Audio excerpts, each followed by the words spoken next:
questions on material so far, test so far will be Thursday. Class will have to be held sometime. Actually, if practice essays or anything you've written, again, you can bring it by me and I'll let you know if you're on the right track or not. We'll take a couple minutes before class to answer any last minute questions you might have too. I need to hand it to y'all now as a map on counties in the Lake Territory period. As you can see, not like the counties we know today. Twisted around as a portion. There are 75 counties today. The state of Arkansas at this time there are about 24, if that. So you can see Union County takes up the bulk of southern Arkansas. Hempstead County whittled down to a little tiny corner of southwestern Arkansas. But Union County extending almost all the way to Mississippi River. Just 3 counties along the southern border: Chico, Union, and Lafayette.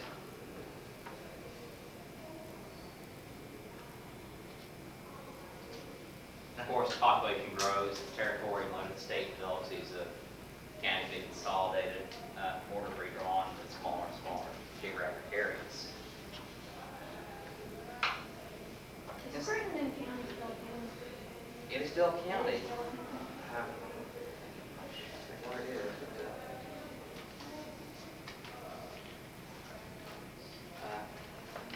County seat of Marion.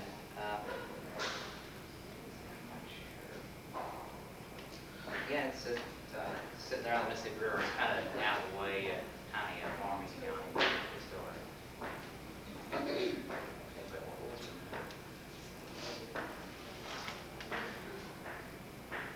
75 counties. Today it's kind of hard to keep up all of them. Texas has 254. Alaska doesn't have any. It'd be very easy to remember the counties there. Louisiana doesn't have any either. They have parishes instead.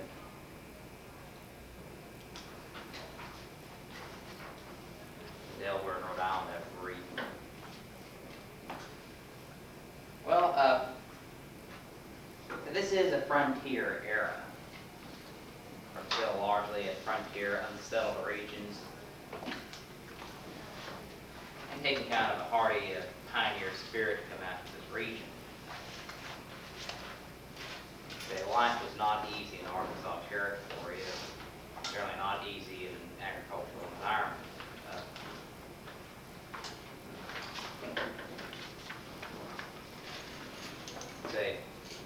Something to say about farming, it is a life where you essentially work for yourself. Everything you produce with your own bare hands, but it's still a very hard life.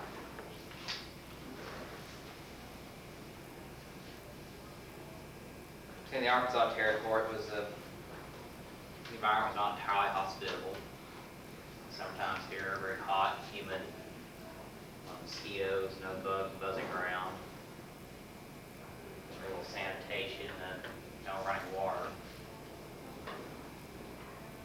Or was available not to purify or sanitize or whatever. It's not a very clean environment. Medical care is few and far between.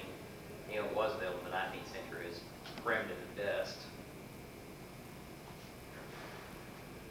So men of this time period would live fast and die hard. It's a very young state by and large. Most of the men in the state were in their 20s. Just a young man trying to get the way started in life.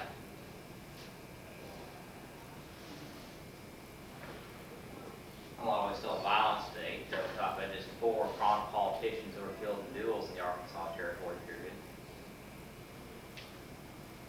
But from this, the local social and political culture would emerge, and economy would start to emerge. And the state of Arkansas, as we know, would start to take shape, at least the very beginnings of it. In every locality, every state, they have a story similar to this. pioneers coming out to the frontier area and slowly trying to build a community. Some results being better than others, sometimes taking longer than others to establish sustainable communities.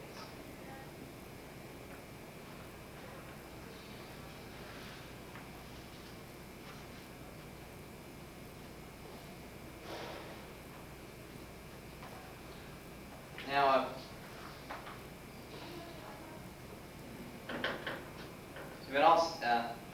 one of the biggest early debates in the Arkansas Territory period, not just the war between the Conways and Crittenden, but what to do about the capital, the Arkansas Post.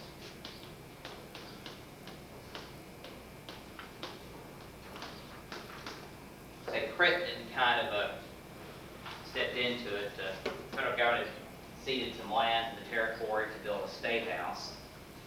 They weren't quite sure where they were going to put that state house unit. Originally considered, there was some brief consideration giving it an Arkansas Post, but the territorial leader began considering that more people were moving inland and trying to draw more people inland up the interior of the state, or become the state, they moved the capital to a more central location.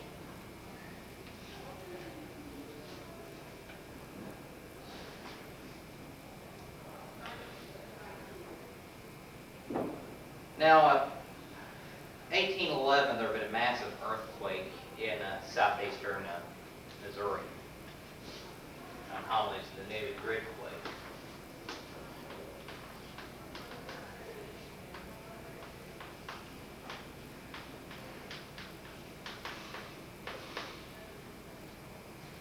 See a map over here on page 91.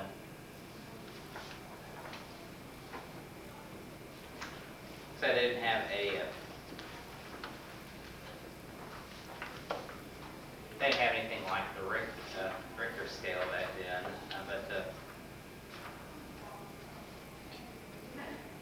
so these are just kind of estimates, looking for the geological damage reports from as a geological evidence is left behind of the quake and reports across the country. So the quake was felt far away in New England.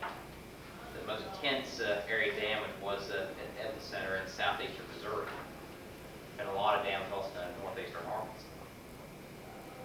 See, if you've ever been up to northern Arkansas, and I saw those kind of mountains along Ozark Mountains, a lot of caves and around that region. In fact, they're all along the Arkansas-Missouri border, all sorts of tourist traps advertising, come see the Onyx Cave or the caverns of wherever. Advertised all up and down the border. And those caves were formed by fault lines, kind of slipping in and out to kind of not meet each other just right, and the caves kind of forming along those fault lines. There's a very active fault line today. In fact, just a few months ago, there was a very small earthquake in northeastern Arkansas that caused no damage of any kind, just barely enough to be felt, but it was there. The New Madrid fault lines, it's called, kind of comes from different fault lines coming together, kind of a weakness in the continental plate, the lower part of the continent. Saying when it does go, it can be pretty intense, but most of the time, most earthquakes can't even be felt.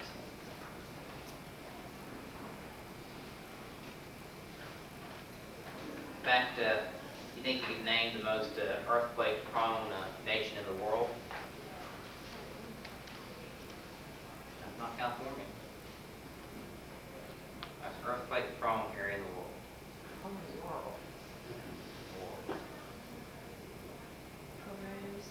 Down south there.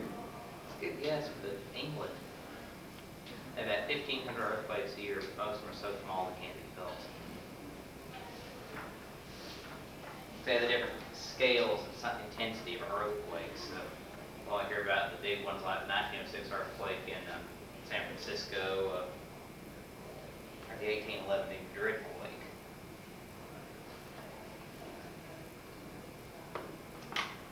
earthquakes that we caused essentially by chunks of rock and fault lines just kind of collapsing, moving in around each other. Basically a release of pressure of these rocks pressing against each other. And so the New Madrid quake is unprecedented in American history, the most intense earthquake to date. So strong, in fact, that it shifted the course of the Mississippi River.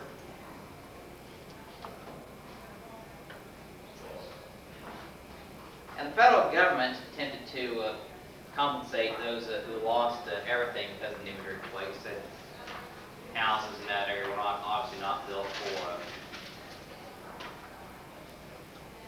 withstand any kind of earthquake pressures. It's basically criminal log cabins with crumble like house of cards.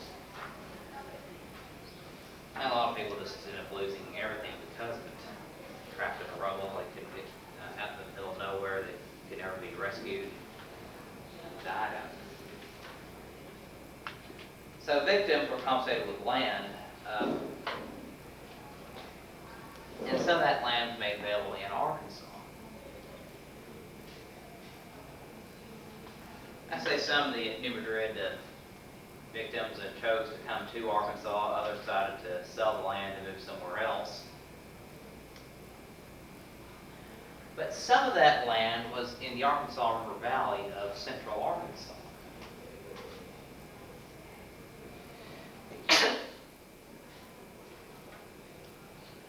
And particularly what we call now Pulaski County. So what's happening is a group of these New Madrid earthquake survivors, they're willing to try to sell this land in what's now the Little Rock area, sell that to the territorial government to decide for a new capital.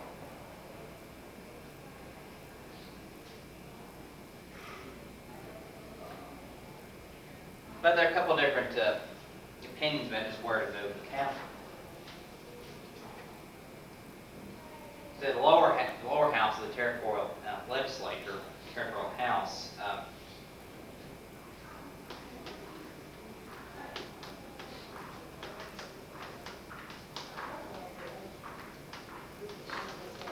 modern-day House of Representatives, they favored Cater. They just up the little ways up the river from Little Rock. Basically, it's kind of at the bend where the Arkansas River suddenly dives south around where's I-40 is now. Not far away from where Conway is.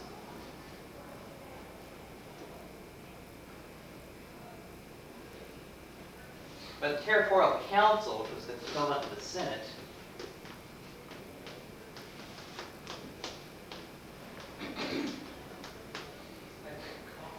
they favor Little Rock. The two are at an impasse. And obviously, you can't be both, Cadron or Little Rock. So, have some negotiations, or intense negotiations.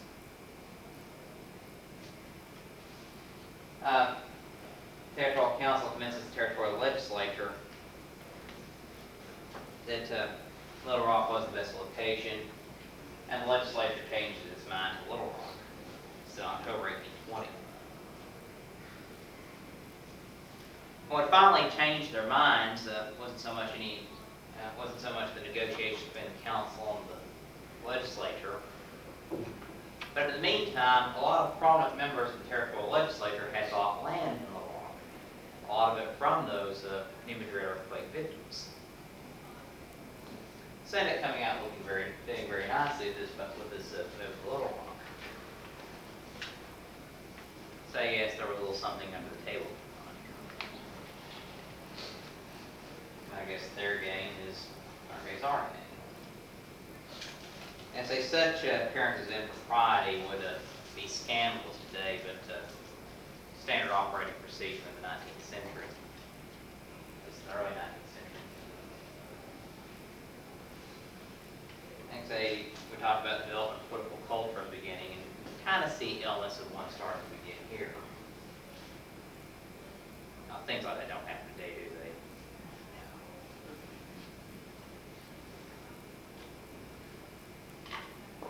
So June 1821,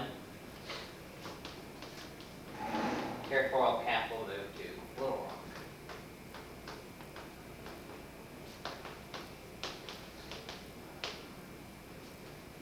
And has been the capital ever since. As at this point, you have the big mess with Crittenden trying to sell his house in Little Rock to the state legislature so they can build a new state house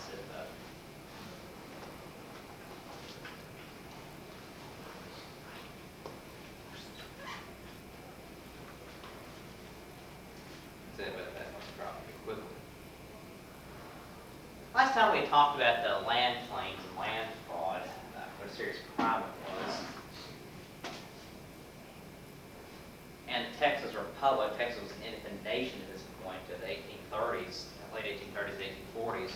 Such a serious concern in Texas that they actually passed a law saying if anyone was caught counterfeiting land claims, they'd be publicly whipped.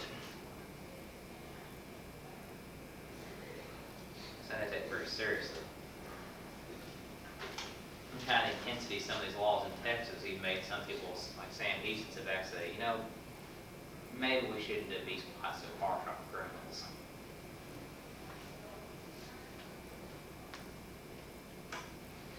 But a curious little episode of the land claim deeds comes from something called the Bowie Claims of 1824.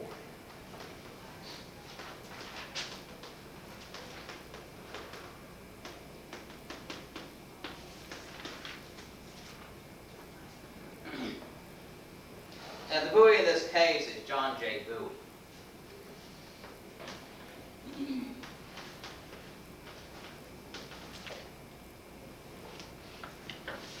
I say the singer is David Bowie, but in this case, it's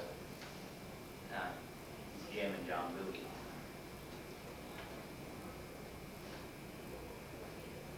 I'd say John, the more famous brother, Jim Bowie's the one who invented the Bowie knife. In fact, actually invented it at Washington, Arkansas, trading post there in the Southwestern Trail.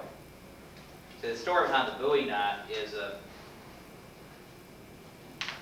Bowie's out in the wilderness and ran across a bear, and well, two got into a fight. And Bowie's trying to stab this bear with his dagger, but the way he kept stabbing the bear was, and the kind of the way the bears are made.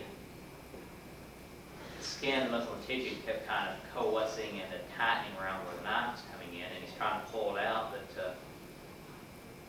essentially what happened was there was kind of a little pocket of air where these stab wounds were coming in. He couldn't pull it out for reasons. Kind of essentially the bear's wound are kind of keeping it in place.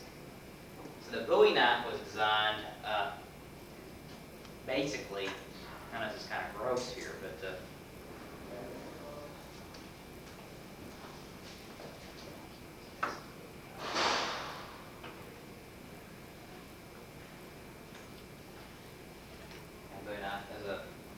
essentially,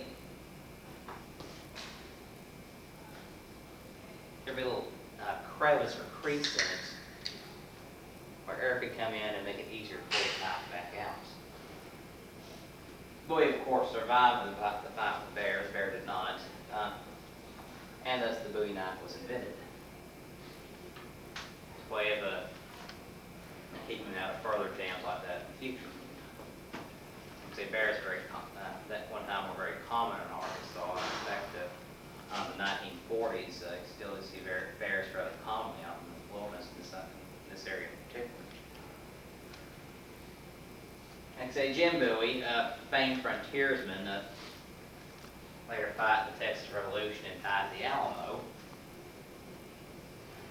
Brother John was not nearly quite so famous a character, nor quite as heroic a character. John Bowie had lived in New Orleans. They had business investments kind of scattered all over, particularly a lot of real estate investments in Chico County. You can see it from a map here, basically in the southeastern corner of the state.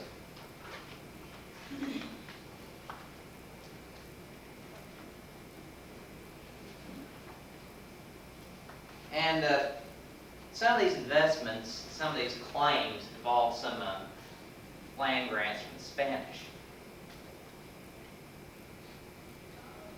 And these grants end up being known as the Bowie grants, for the Bowie claims.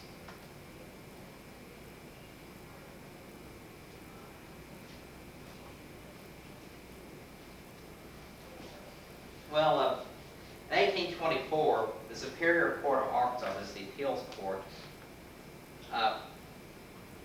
had a jurisdiction over any new cases arising from any Spanish land claims, arising from the area there when the Spanish ruled the second time, 1763 to 1801. And in 1826, the Superior Court had approved 10,000 acres worth of claims from result of Spanish claims, transferred to various Americans and various other groups. But oddly enough, in 1824, the court had approved some 117 cases in one day, just a few days. This amounted to be about 50,000 acres. But they left seven claims undecided, which were essentially the Bowie claims. At this point, George Graham, who's the General Land Office Commissioner in Washington, feared that there's a possibility of the market being flooded with the fraudulent claims and so many claims coming in that the real estate market collapsed in Arkansas. Now, a lot of doubts began growing about the legitimacy of these claims, particularly these 117 approved by the Superior Court and 7 remaining in Bowie claims.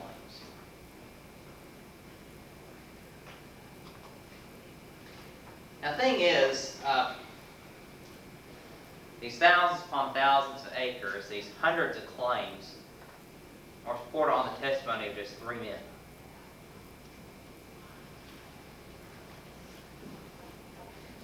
Graham began investigating further, just trying to, who are these men, what are these claims, and do they have any kind of documentation or paperwork with it? Claiming they bought this land from Spanish agents before it was a claim dated before the Louisiana Purchase. But the more Graham investigated these land claims, the more and more suspicious he came. The more it just didn't quite seem to fit.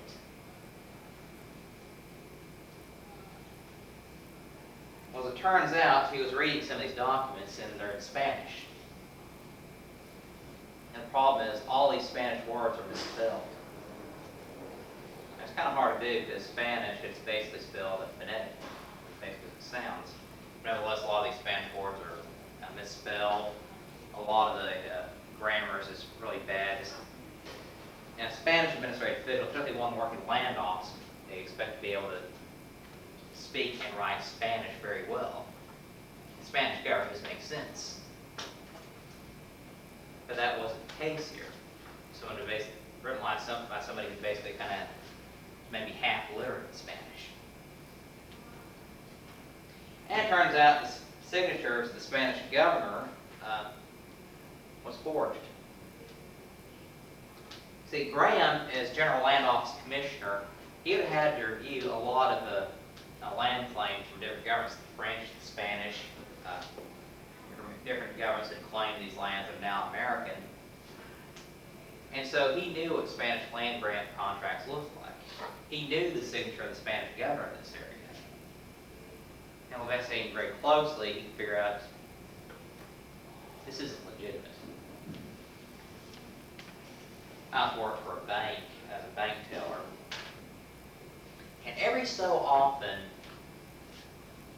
some of their deposits would be slipping in counterfeit money. These businesses in the city I worked in, they would take this cash in, sometimes so much they wouldn't even realize sometimes that some was counterfeit. You take in hundreds of dollars of transactions, it's very easy for that kind of slip through. But but most of the counterfeit money we had coming in was so badly produced you could spot it pretty easily. are saying just looking at it, just doesn't look right. The lines aren't even, or the color's not right.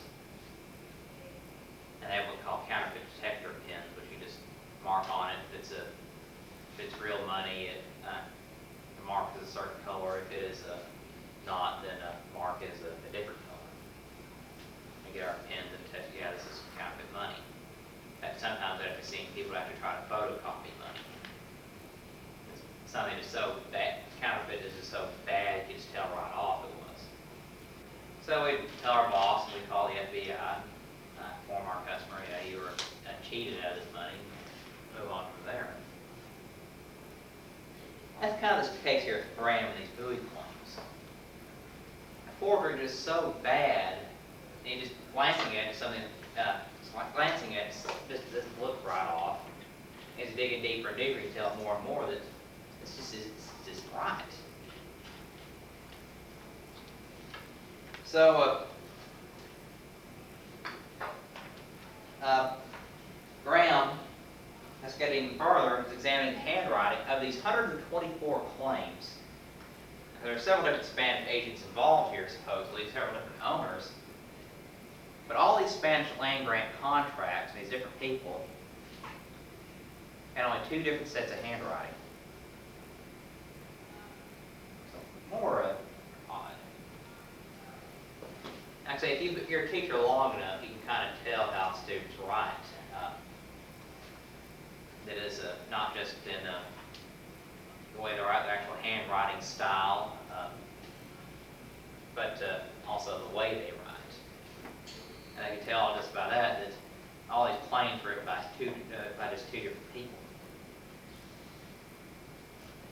So it's even stranger.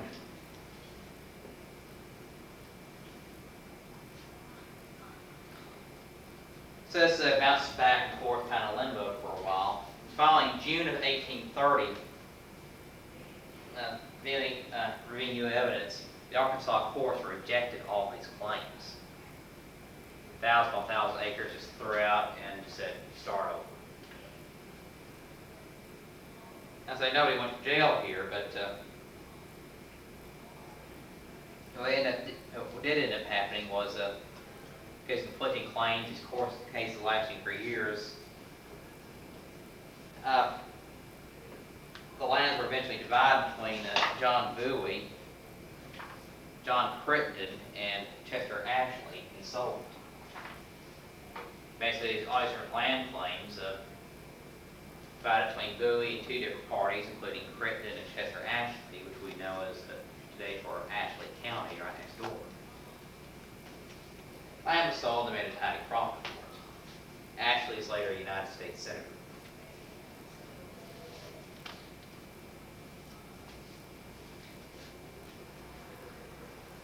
Now, the second another one of the major land disputes here, and we talk about the New Madrid land claims, military land bounties, and the government is basically doing whatever it can, basically to kind of give away or sell this land at rock bottom rates.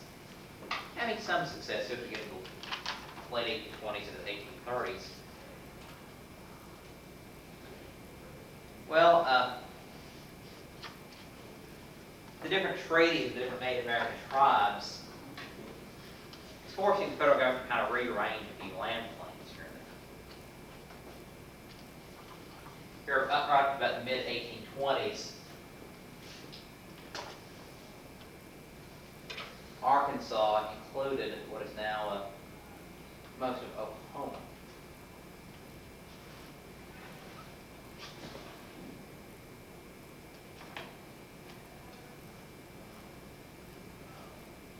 And eventually divided between 2 right here.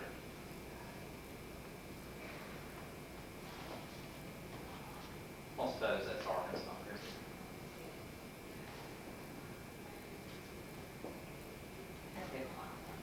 Anyway, what happened was 1828, our mapper showed it yesterday, a treaty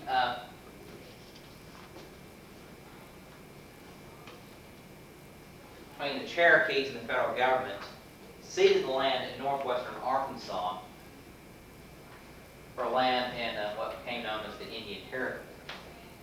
present-day Oklahoma. But there are a bunch of American settlers living in what is now Oklahoma.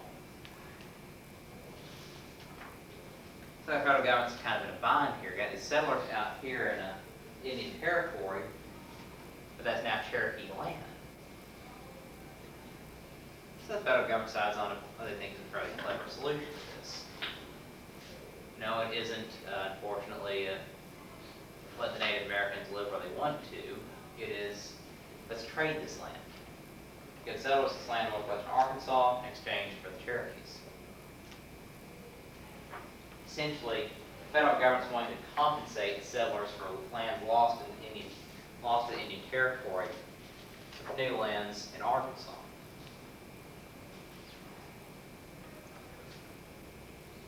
Now there's a couple hundred settlers living out in the Indian Territory. That time was known as Miller County.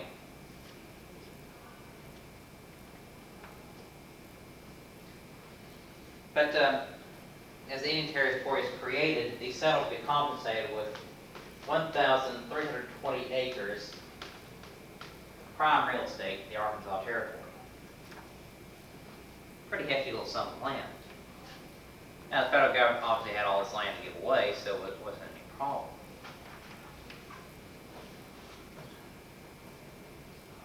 So, if you were 21 or over and lived in the Indian Territory, you received 1,320 acres of land in the Arkansas Territory. Now, that seemed like a fairly reasonable solution. There don't seem like to be any complications with that, would there? Yeah. Fortunately, though, that's just not quite the way things worked out. As teenage boys, 15, 16 years old, start rushing up to land offices saying they're 21. There's that episode of The Simpsons where Bart goes out to get the tattoo, and the tattoo parlor guy says, "How old are you?" He says, "18, sir." Basically what happens. There are no IDs, no way of proving otherwise, so they went and gave them the land.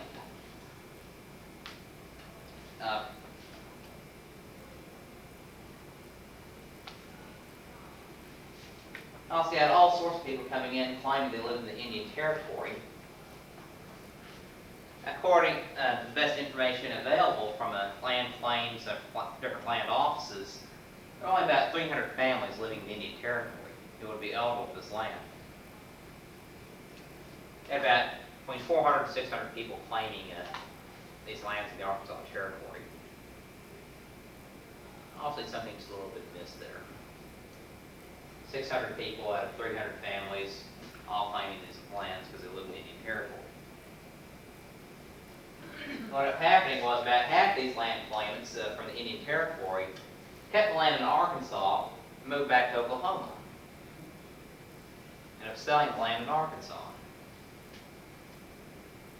So another case of just things just not quite working out for the plan.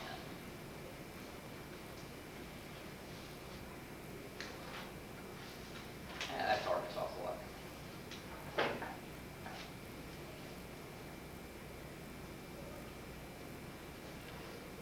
And moved to 1830 here. Crittenden and his forces, essentially now practically a party, they're now pushing 4 states with the Arkansas Territory.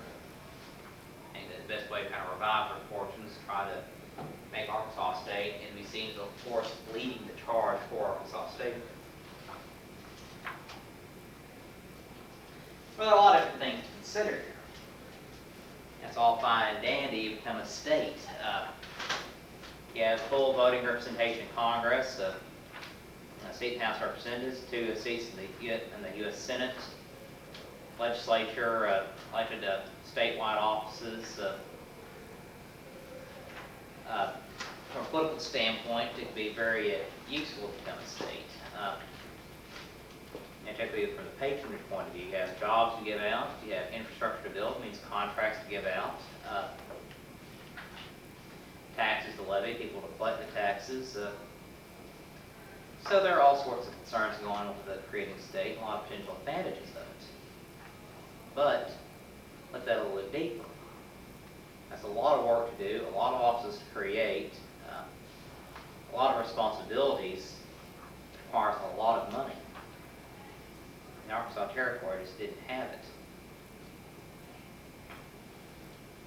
So there are essentially two considerations at work here in Beta for statehood. Yes, it would be nice, it would be a great source of pride. Arkansas would be a state.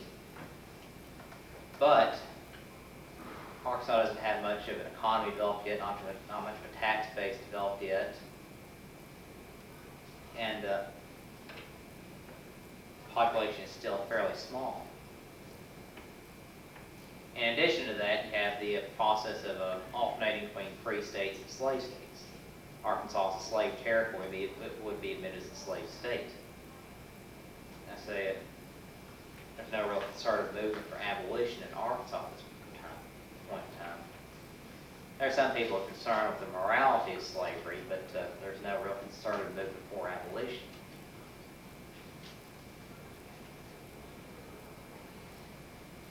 Now, as a territory, the federal government's putting most of the bills. But as a state, Arkansas will be standing on its own. And this is one of the biggest questions to be raised about statehood was, how much is it going to cost? Now, the federal government paid $20,000 for salaries for the governor, the secretary, the judges, and the legislators. All that kind of divided among them. $20,000 is for all of them. Today, $20,000 is a $10 an hour job. But at statehood, you have to pay all the salary for the officials. This would be pretty expensive.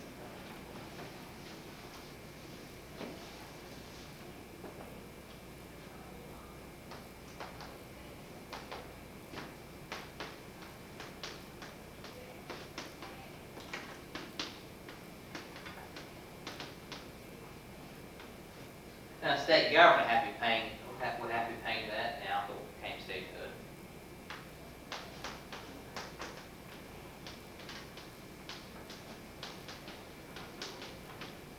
State salaries would seem probably about the same, about $20,000 or so.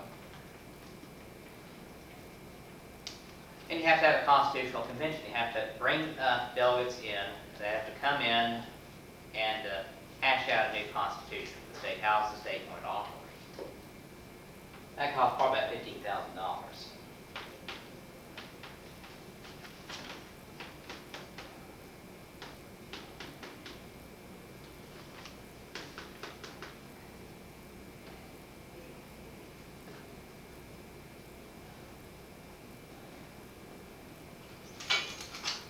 And the way the monetary system worked at the time was essentially the territory had its own money. Like I said, the dollar bills you have in your pocket, the Federal Reserve notes, that kind of a uniform circulating medium for the country would come along until the early 20th century. Essentially how most money went around was based on gold or silver. If it is the bank or the state, federal, or territorial government would have gold or silver deposits sitting in their vaults, and they basically print money based on the amount of gold or silver they have. For example, basically it's essentially be an IOU, a piece of paper saying this is redeemable for $1 of gold at the First State Bank of New York, or this is worth redeemable for $10 of silver at the territory for the territorial government of Arkansas. Essentially, it'd be an IOU. You take it, you hand it to somebody, this is as good as $10. You take it, you get $10 of silver and or whatever that denomination was, and go on.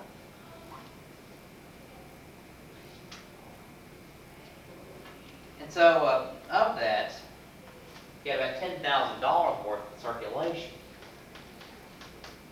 Territorial money had to be redeemed.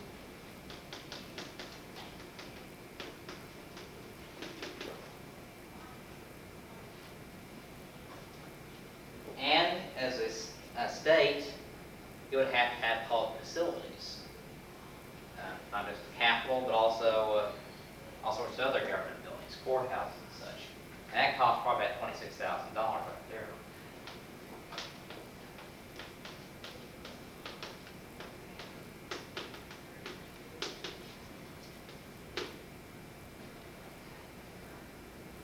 So just getting set up here, you have $51,000.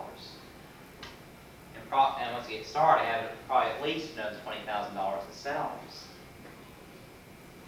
Money Arkansas just does not have.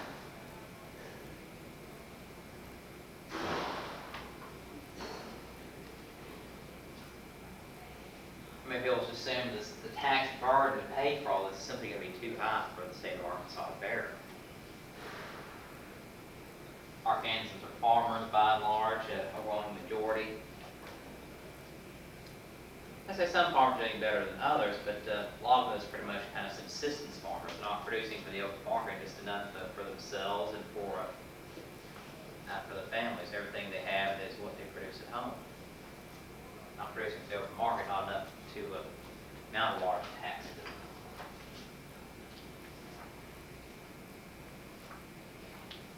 And so a lot of men like Ambrose Sevier and others opposed it initially.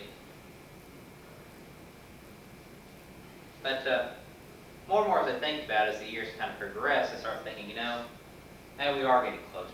Maybe it is time. And plus the weight we have for admission gives us a little more time to have to look at the state. So in 1833, the House of Representatives asked to consider Arkansas statehood. Territorial legislature approves it,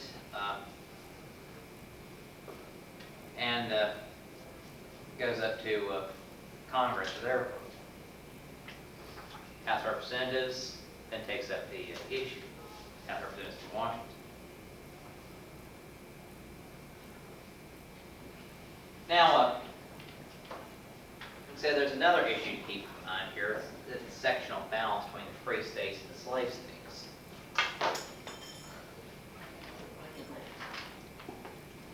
In the mid-1830s, there are two slave territories even remotely ready for statehood, the Arkansas Territory and the Florida Territory. In the North, mid-1830s, there's only really one territory ready, that's the Michigan Territory.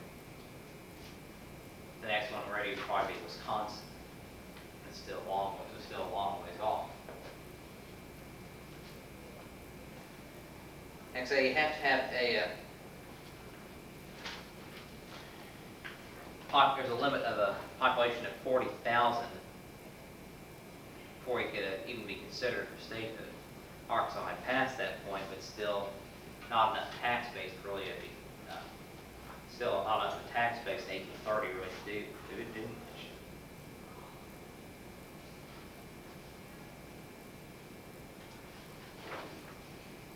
But Arkansas began realizing, though, if they didn't start moving fast on the statehood issue, Florida could move ahead of them. It could probably be another 10, 15 years before Arkansas would be even considered for statehood.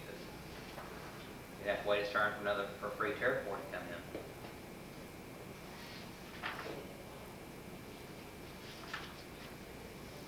So now Governor Fulton, he's now the territorial governor in 1835, decides he's going to step in and put all his weight behind pushing for Arkansas statehood. Andrew Jackson, still president, his old mentor and old patron. Because that will have a little bit more pull than some other people would.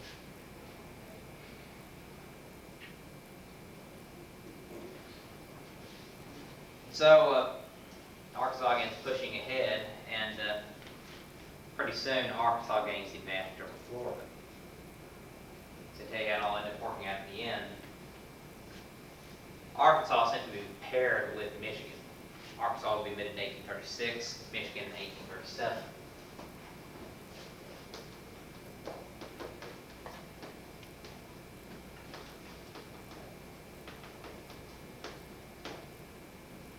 Next round of states coming in, Florida will be admitted in 1845. Counterbalanced by Wisconsin in 1846.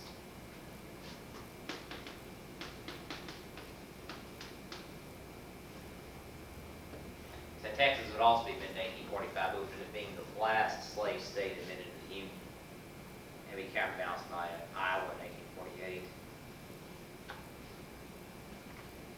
That's the question here of, do you think it might have been better if Arkansas waited for a while, or would it made any difference? Would you have waited? No. We have to be for it, that's the important thing.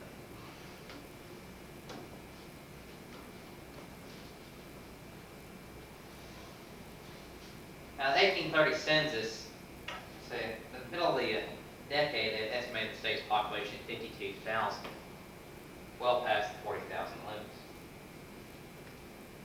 And so now, in November of 1835, a state constitutional convention is going to be convened to consider the makeup of the government for the state. And there are a lot of issues to consider for Arkansas.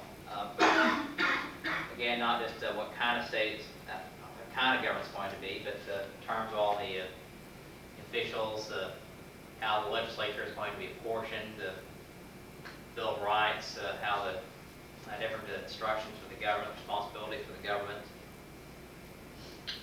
And plus the fact, Arkansas is not a uniform state. I'd say we're a fairly small state compared to others, but there are a lot of important differences to consider. And the bulk of the population is in the south and the eastern part of the state. Essentially, the Mississippi River Valley and the Washita River Valley, the lowlands. That's where you have most of your large plantations also. It means you have some very rich people in this area. You also have intensely poor, brutally exploited slaves, but nobody cared about them really at this point. Kind of bad thing to say, but nobody really cared about them. Then up here in the northwestern part of the state, the Washita Mountains, Ozark Mountains, Boston Mountains, you have the highlands. Completely different type of agriculture, completely different type of farming. Certainly poorer part of the state. Until Walmart came in, it still was the poorest part of the state. And still some isolated little pockets. And basically, areas just kind of completely cut off from the rest of the world. So the type of agriculture that made slavery profitable, at least for slave owners, that simply could not happen in the western northern part of the state. Now, there's a few types of crops that require a large labor force to make slavery practical: cotton, sugar, rice, and tobacco. Arkansas produced at this point cotton primarily, a little bit of tobacco, but not a lot. Rice really would be produced in Arkansas until the 20th century. And sugar, that's probably in southern Louisiana and southern Florida. So, produce cotton, you have a fairly flat little surface, fairly moist area. This kind of agriculture simply would not be practical here in the northwestern parts of the state, so you have different types of farming. Scratch farmers, basically. And so you have, even though they're not very apparent yet, not causing a lot of tension within the state, you do have a lot of different economic interests in the state, a lot of differences in population. And the delegates have to realize that even though at this point the population is probably in here, it kind of moves here toward the central part of the territory,